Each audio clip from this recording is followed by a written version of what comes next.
What is up, guys? Welcome back to the Montana Method channel, here once again with some content for you. I've been getting a lot of requests for some prison-based content, of course, so we're gonna get into it today, and I'm gonna tell you guys about the difference between state and federal prison. It's a question I get asked a lot, very often. If you do want to see more content like this, please hit the like and subscribe, comment below, let me know. Here we go. I've been out here hustling all my life. Every day we get into it. Really out here in these streets. That's day and night. Like there's nothing to it. When I was going through it, dog, I never got your call. I never asked for nothing, no. But now I want it all. I promise I'ma do it. Came from rags to riches. Rags to riches. Came from rags to riches. Rags to riches. Came from rags. As you guys may or may not know, I was sentenced to federal prison a few years ago, and it's a big part of my story. I'm very open about it. I talk about it often. Believe it or not, right? People often ask me about prison.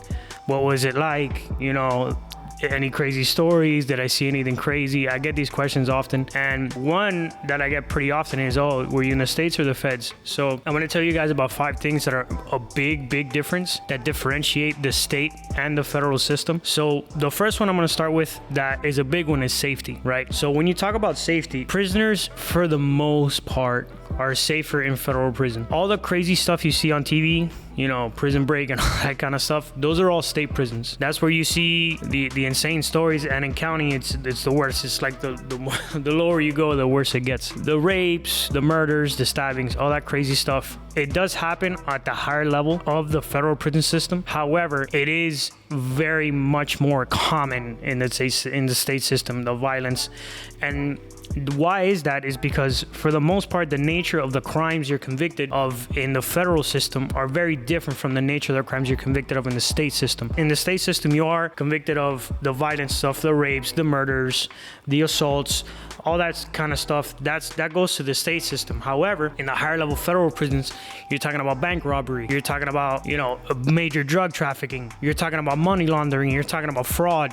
So the nature of the crime is very different when you go to federal prison.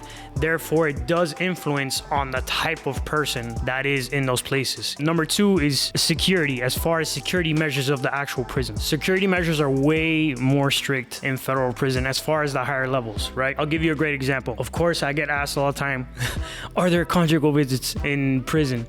No, not in federal prison. There are no conjugal visits whatsoever. That is a total state prison thing. Conjugal visits, you know, women coming to visit you to give you a little something, all that stuff, that's a state prison thing. That does not happen in the federal prison. Why? Because the federal system in general is much stricter with how they operate, and they're quick to lock down the whole prison just because, you know, they feel like it. It's pretty wild. Number 3, the quantity of prisoners that are actually locked up. So I'm going to give you guys a pretty crazy statistic. There are only 98 federal prisons in the US. However, when we talk about state prisons, there's 1,566 state prisons in the US. So obviously, the amount of prisoners that we have in the system are much more lenient towards the state prison side than there are towards the federal prison side. More state laws get broken, and it's just kind of like a commonsensical thing. If you have more state prisons, you're gonna have more state prisoners, you know what I mean? Pretty straightforward. Let's go into prison population. That kind of ties into, you know, the amount of prisons federal per state. It's pretty obvious. So then that rolls into the next one, which is basically prison population, right? If you think about this, obviously, if there's more state prisons, there are going to be more state prisoners.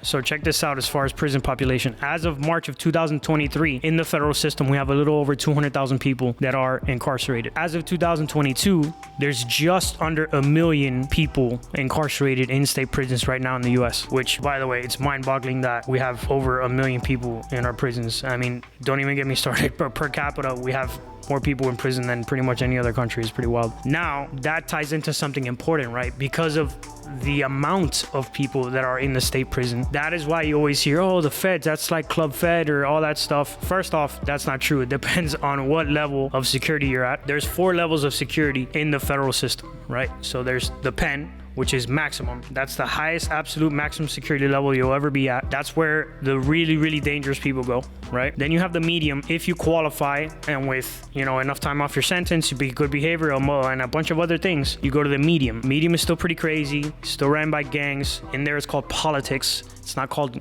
gangs.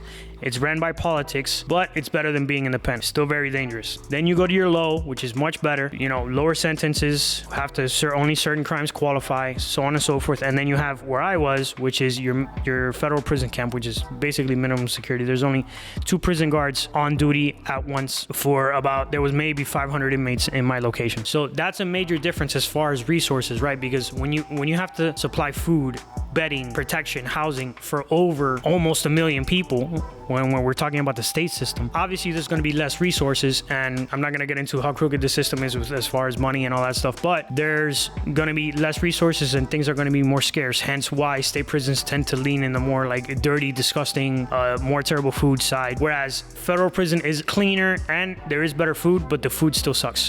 Don't let anybody tell you otherwise. Prison food is prison food, period. I don't care who you're talking about. I know people in prison that when we were in prison, oh bro, this isn't bad. It's like, bro, you've been in prison way too long. Prison food is trash, no matter where you are. That's a big one, right? When you're thinking about prison population, that's why the state system typically is much worse, as far as resources. That's a huge one. That's a pretty big one. And then number 5, which is a big one in my opinion, sentencing. I remember somebody told me once when we were in the feds, they're like, boy, the feds put up football numbers.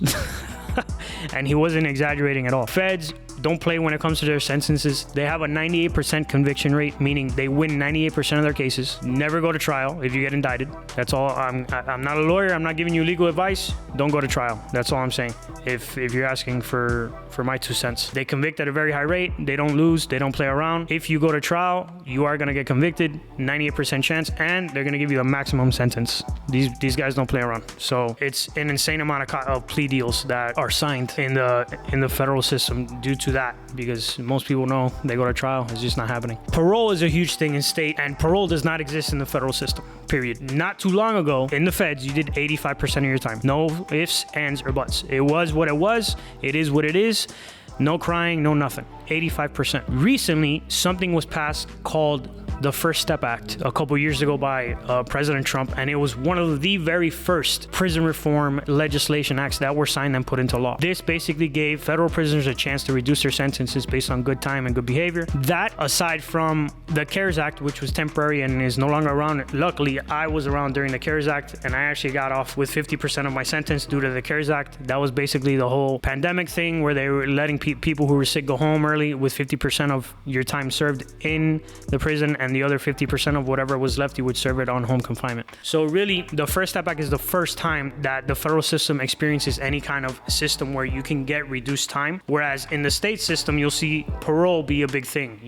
I'll give you a great example. Tory Lanez just got convicted to 10 years in state prison. More than likely, he's not going to do his 10 years. I give him maybe 2 or 3, and then he's going to go out on parole. Parole does not exist in the federal system, and I don't think it ever will, really. Nor does just being released without probation.